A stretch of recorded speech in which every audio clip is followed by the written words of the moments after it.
আজকের এই সমাবেশে এই সভাতে আমাদের ডেকেছিল ঘোষণাপত্রের ব্যাপারে আলোচনা করার জন্য। সবাই বিভিন্ন পরামর্শ দিয়েছে। আমরা বলেছি ঘোষণাপত্র হবে, ঐক্যবদ্ধ হতে হবে, ঘোষণাপত্রের নামে তো ঐক্য সৃষ্টি না হয়। এই জন্য আমরা কিছু পরামর্শ দিয়েছি, কিছু কথা বলেছি।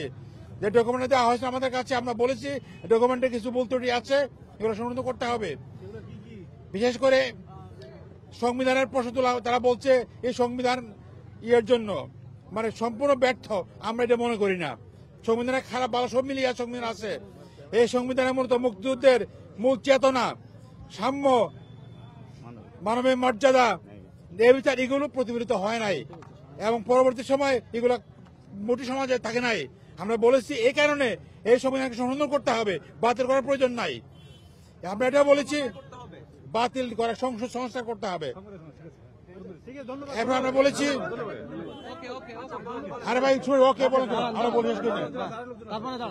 এরপর আমরা বলেছি যে এই সংবিধানে এই ঘোষণাপত্রে আলেমদের ভূমিকা, শাপলা চত্বর বিডিআর হত্যা এই বিষয়ে কোন আলোচনা আসে নাই। আমরা যেটা উল্লেখ করতে হবে, সাথে আমরা এটাও বলেছি যে এই ঘোষণাপত্র ঐক্যবদ্ধ হওয়া প্রয়োজন, যাতে করে এই ঘোষণাপত্র করতে গিয়ে অনৈক্য তৈরি না হয়।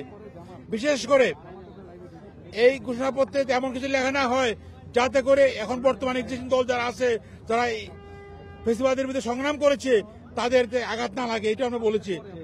এই সমস্ত কথা বলে আমরা বলেছি আমরা নীতিগতভাবে ঘোষণাপত্র করার প্রয়োজন মনে করি। তবে ঘোষণাপত্র ঐক্যবদ্ধভাবে প্রয়োজনে কমিটি করে এটা করা উচিত, যাতে করে সবাই একমত হতে পারে, একে ঐক্য তৈরি হয়, অনৈক্য তৈরি না হয়। ধন্যবাদ আপনাদেরকে। ওকে, আমার নাম হচ্ছে ডক্টর আহমদ আব্দুল কাদের, মহাসচিব খেলাফত মজলিস।